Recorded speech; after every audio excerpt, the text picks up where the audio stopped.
Slacky. I had a interruption of a call, but like I was saying, there's no coincidence. It's not a coincidence that the scriptures use wisdom as a metaphor for a woman.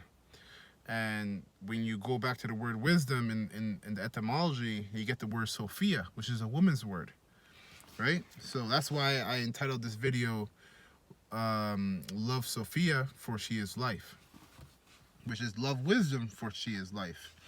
Exalt her, and she shall promote thee.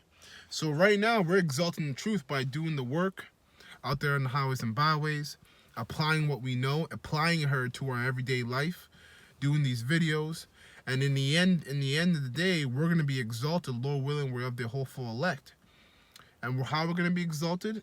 The Yahushua is gonna crown us with that crown of gold. All right, and then we're gonna get spiritual powers, and we're gonna come back under the rulership of Yahushua, the leadership of Yahushua. We're gonna retake this kingdom and start living out start living out Jacob's kingdom, man. All right, under the rulership of Yahushua. So we're gonna be exalted, man. All the people in the world are gonna look at us and be, yo, those are the elect. Those are not just Israelites, but those are the men who were righteous even when the rest of Israel, the nation of Israel, was wicked. Right? So we're gonna get all the fame and all the glory. But right now we gotta keep exalting her so that in the end of the day, so in the end times, when it's all said and done, she'll promote us. So it says, exalt her, and she shall promote thee. She shall bring thee to honor, right? When thou doest embrace her. She shall give to thine head an ornament of grace. A crown of glory shall she deliver to thee. That's what I just finished saying. So those of us that, Lord willing, we're of the hopeful elect, starting with the apostles and then the elders and then on down to us younger brothers. We're of the hopeful elect. Yahushua will crown us with that crown of gold, man. All right? And I'm going to skip down to verse 12, and it says, when thou goest, thy steps shall nor... Slack, let me bring this up to my face. When thou goest, thy steps shall not be straitened, and when thou runnest, thou shalt not stumble. Take fast hold of instruction. Let her not go. Keep her, for she is thy life. Because honestly, without wisdom, you're dead. That's just the truth. And you might not be physically dead right now, but you're gonna die. You're dead spiritually. If you have no wisdom, you have nothing. Because wisdom is life. Sophia is life. So verse 14, enter not into the path of the wicked, and go not in the way of evil men. Avoid it, pass not by it, turn from it, and pass away. For they sleep not, except they have done mischief, and their sleep is taken away unless they cause some to fall. This is deep, man, to me, because I remember reading this scripture back in the day when I first got into truth a couple years back, and I was like, oh man, this is wicked. These guys are wicked, because Esau loses sleep if he's not doing wickedness. These guys lose sleep if they're not causing mischief across the whole world. If they're not causing Israel to fall and adding more wickedness on top of the wickedness that's already placed in this kingdom, they actually lose sleep. They can't sleep, that still baffles my mind, because it just shows you the level of wickedness that they are. Basically, they're just programmed to do wickedness. But now that I'm older, it makes sense too, because that's us on the right-hand side, right?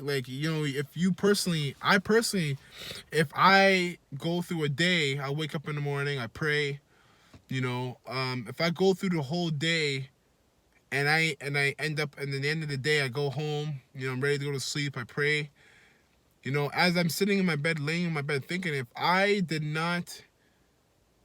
if I could have been more righteous or more wise in my day, I do lose sleep. Just like Esau loses sleep because he could have done more wickedness in his day. It's the same thing with us.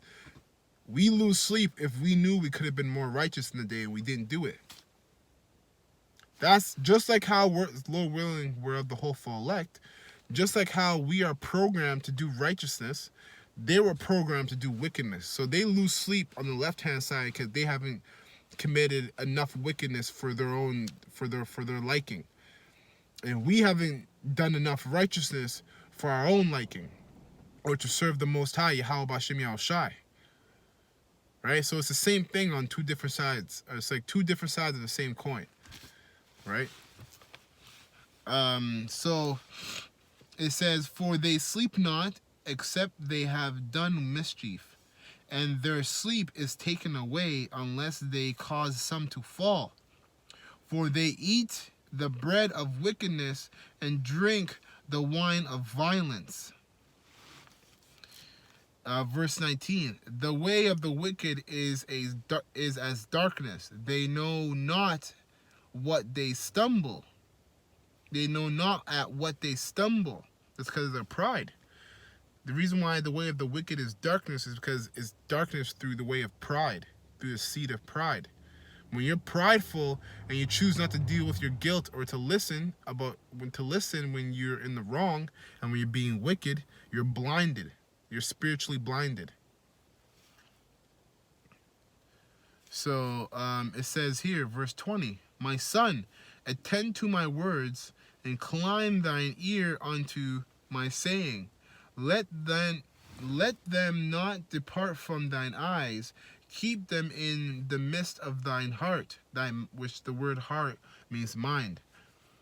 For they are life unto those that find them, and health to all their flesh. Keep thy mind with all diligence, for out of it are the issues of life. Put away from thee a forward mouth and a perverse lips. Put far from thee. Let thine eyes look right on, and let thine eyelids look straight before thee. Ponder the path of thy feet, and let all thy ways be established. That's right, man. Self-reflect. You know, every single day I self-reflect. I'm always self-reflecting throughout my day, constantly watching and observing my own actions, what I'm doing, how I'm thinking, and what I'm saying. Constantly. Because you want to be diligent, man. And the word diligent means to be earnest. It means to be to strive. Extremely strive and to be extremely earnest about the man you want to be. You know what I mean? So you constantly have to be diligent and constantly thinking about, okay, what am I doing? Okay, how am I doing it? What am I thinking? How am I saying it? So that, Lord willing, we don't miss out on being of the hopeful elect. You know what I'm saying? Because that's where the real shame lies, is when you were in this truth and you were this close to the finish line and you fell out of the race just because you weren't examining yourself. That's gonna bring a heavy amount of shame upon you coming into the new kingdom. So self-reflect. Last verse. Turn not to the right hand, nor turn the torrent. Let me read that again. Verse 20. Proverbs chapter 4, verse 27. Turn not to the right hand, nor to the left. Remove thy foot from evil. So with that, I'm going to close. Remember to love Sophia, because Sophia is life. And I'm going to say, Ka hala Yahweh wa Yahushai, Bahashem wa Kwa Kwadash. Double honors to the apostles and the elders of Great Millstone, and salutations to the elect, pushing this word in truth and sincerity across the four corners of the earth. Death and destruction to this wicked kingdom and 2/3 of Israel, and Esau as well. Shalom.